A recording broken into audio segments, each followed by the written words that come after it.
Te peço, Jesus. Tá gravando? Eu sonhei. No começo era um sonho. Peraí, você vai ter que falar comigo. No começo era um sonho. Eu sonhei que eu estava mais ou menos no retiro. Retiro ou encontro. Tinha muita gente lá.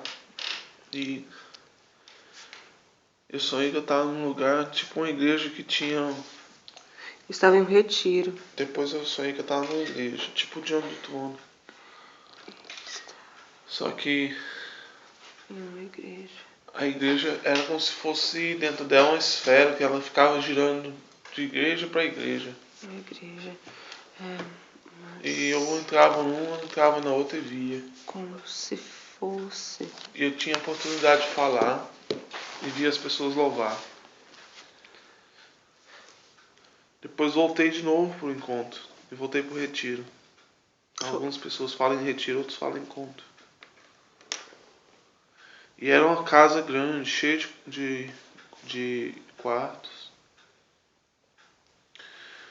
E nela eu comecei a falar sobre Davi. Tinha um povo de gente que começou a me escutar e eu comecei a pregar para elas. E as pessoas... A minha mãe me levantou contra mim na hora, quando eu falei a palavra lá sobre Davi. Eu esqueci quantos não sei o que era, o número que eu esqueci o número. Sei que ela falou que era 11. O número 11. Quando era um tanto de pessoas que estavam com Davi, ou um tanto de soldados, sei lá quantos anos, alguma coisa era 11. O número era 11. E minha mãe revoltou contra mim, saiu brava. E muita gente saiu junto com minha mãe, porque ela revoltou contra mim. Mas aí eu falei, quem quer ficar, fica. E muitos ficaram comigo. Eu comecei a pregar. Depois eles rebeliaram também contra mim. E aí eu saí pra fora, uma espécie de área. E tinha, parece, areia no chão. E aí as pessoas, viam um grupo de pessoas. Depois eu me vi deitado com uma mulher morena. E ela começou a fazer uma entrada debaixo da coberta dela e me acariciar. Ela começou a querer que eu pegasse nela. Depois eu não via mais nada, mas eu voltei e parece que tinha a impressão que eu tinha feito alguma coisa com ela. Eu não vi fazendo, mas parece que eu tinha a impressão que eu estava fazendo alguma coisa com ela. Eu fiz alguma coisa com ela. E aí depois ela se transformou em um homem. E eu senti um nojo. Tremendo aquela situação. E aí parece que eu tinha levantado onde eu estava. Não dá pra gente falar certeza o que eu tinha feito. Eu sei que eu via. Eu via tudo. E parece que do lado sim tinha um córrego da onde nós estávamos. E tinha areia no chão. E poucas moitas de capim a todos os lados. E as pessoas vinham multidão. Uma das mulheres vinha com uma roupa tipo de batismo. Mas uma roupa suja.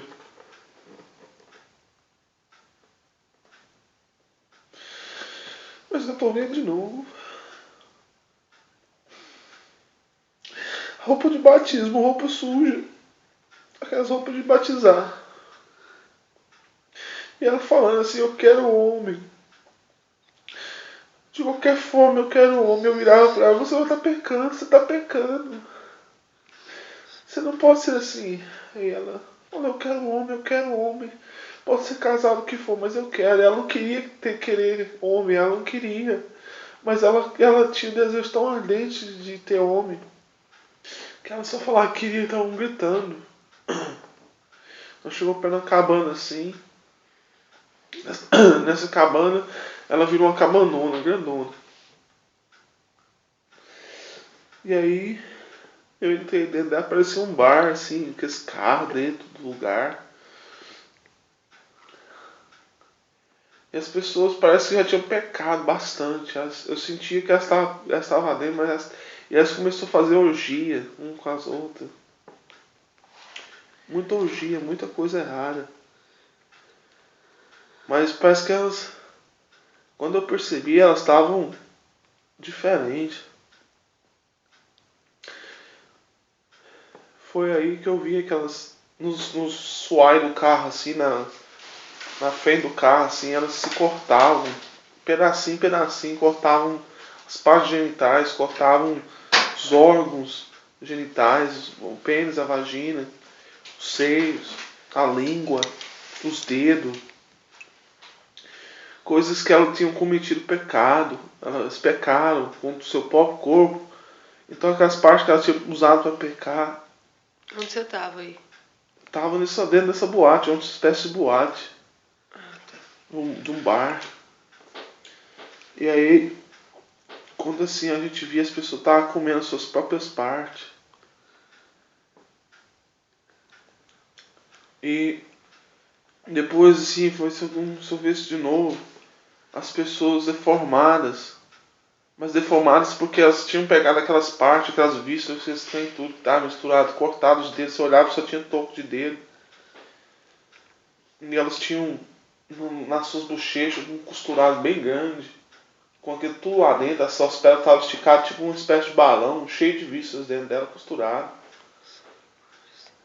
Nas suas mãos assim, ó, o braço inchado, mas era porque não era inchado, era porque estava cheio de vísceras, costurado. Só não tinha mão, e elas eram obrigadas a trabalhar sem dedo, elas tinham que trabalhar. Era obrigado a fazer as coisas.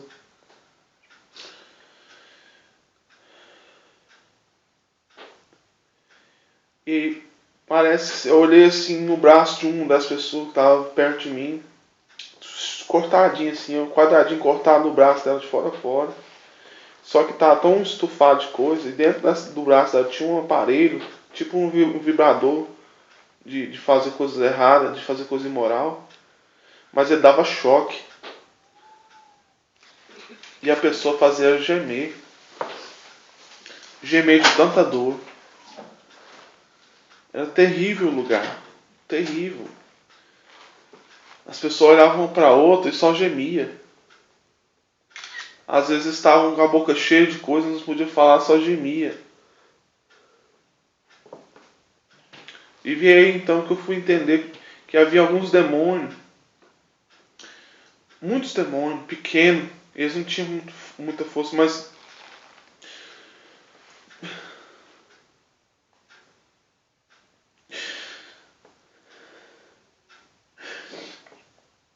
eles se lembravam do céu. Eles lembravam do que tá com o papai do céu. E eles queriam tanto estar lá. Que eles não queriam fazer mal a ninguém. Eles tinham se arrependido. Mas o castigo deles é porque eles conheciam que era a glória do céu. Que o que era a glória de estar no céu. O que era o céu, eles sabiam. E eles não estavam mais nessa glória. Eles perderam a glória de Deus, eles perderam a luz, eles perderam tudo.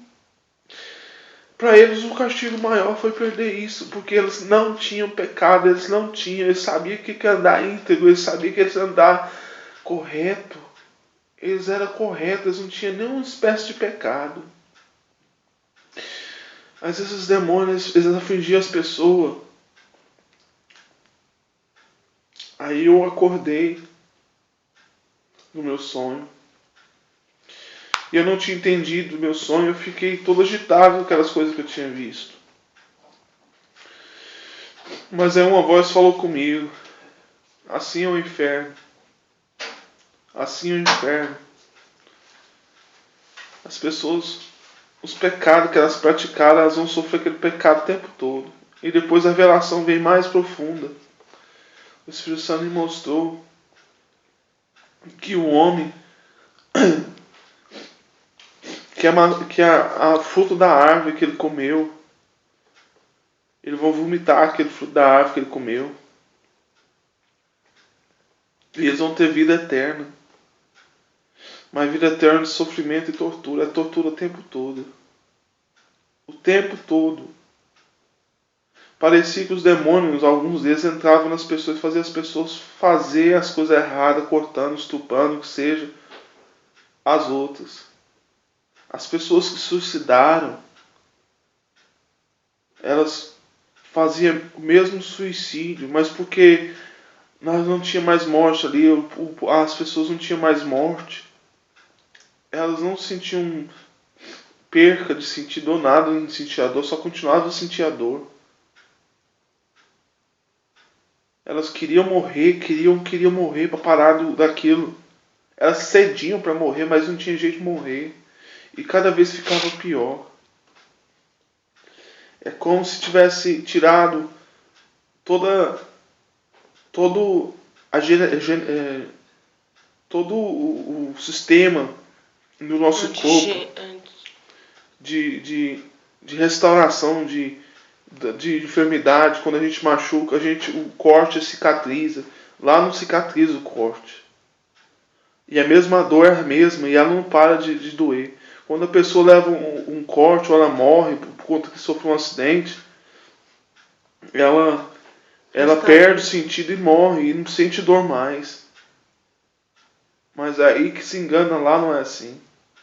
Lá a pessoa vai morrendo, mas ela não morre, ela só passa do processo de que foi matado, mas sentindo a dor ao mesmo tempo, toda hora, e amplificando ela cada vez mais, com cada vez mais dor. Cada vez mais dor, ela é amplificada, a dor é amplificada. A pessoa só geme mais porque ela não consegue gritar nem um pouco mais. Não vai ter tanta espiritualidade como o povo fala que vê tanto espírito assim, não. É pessoas normal, carne. A gente é carne lá, a gente é humano mesmo. Lá não é só alma, não, é corpo mesmo, físico. Lá é corpo físico. Lá é sangue. Lá é coisa terrível.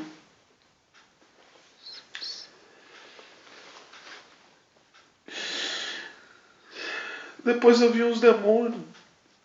Eles preto e vermelho, brilhavam preto e vermelho. Grande, forte. E alguns sentados em trono. E tudo que eles pensavam é rebeliar. E os mais pequenos que não queriam fazer aquilo, eles eram forçados por eles fazer as pessoas sofrer, ou vir na terra fazer as pessoas pecar para depois elas irem para o inferno. Porque eles tinham inveja de não ter uma chance de ir para o céu, igual nós temos chance. O céu é tão bom que para eles o maior castigo é de não poder estar no céu. Eles sabem o que é céu.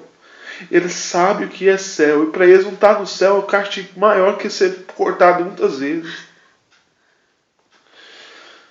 E esse demônio de rebelião, no coração dele é só rebelião, é só raiva.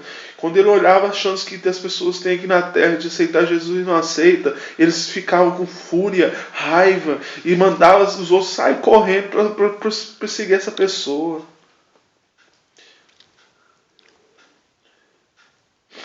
As pessoas que matam as pessoas que executam as pessoas sem dó, elas vão ser executadas da mesma forma. Da mesma forma. As pessoas vão passar pelo processo e não vai parar de passar pelo processo. É repentino. A dor não para. Não para. É como se tivesse intensificado os nossos nervos e nós sentimos a dor muito mais. Ela não vai anestesiar a dor. A dor não vai ser anestesiada nunca. E vai ser amplificada quantas vezes você fizer. Você vai sentir. A sua carne não morre. Nessa parte que eu estava, era parte da imoralidade. Tinha tanta gente que tinha cometido em nenhum lugar que eu estava, contra o seu corpo, contra o corpo, pecados contra o corpo. Mas eu vi por fora depois da revelação através do Espírito Santo. Pessoas, dependendo do seu pecado, você vai ser castigado. Aquele pecado que virou iniquidade na sua vida, você vai ser castigado por ele. As coisas que parecem tão prazerosas para você quando você comete o pecado, vai virar muito terrível para você. Muito terrível. As pessoas não tinham nem como chorar mais. Era só gemida quando sentia uma dor suprema, porque as outras vezes já não conseguia mais chorar, não conseguia nem gemer. Mas não parava de sentir elas. Pessoas que ficam assistindo coisa errada. O pior dos pecados que eu via lá era o pecado que você pecava contra o seu corpo. Porque é templo do Espírito. É templo do Espírito de Deus. Isso envolve muitos tipos de pecado.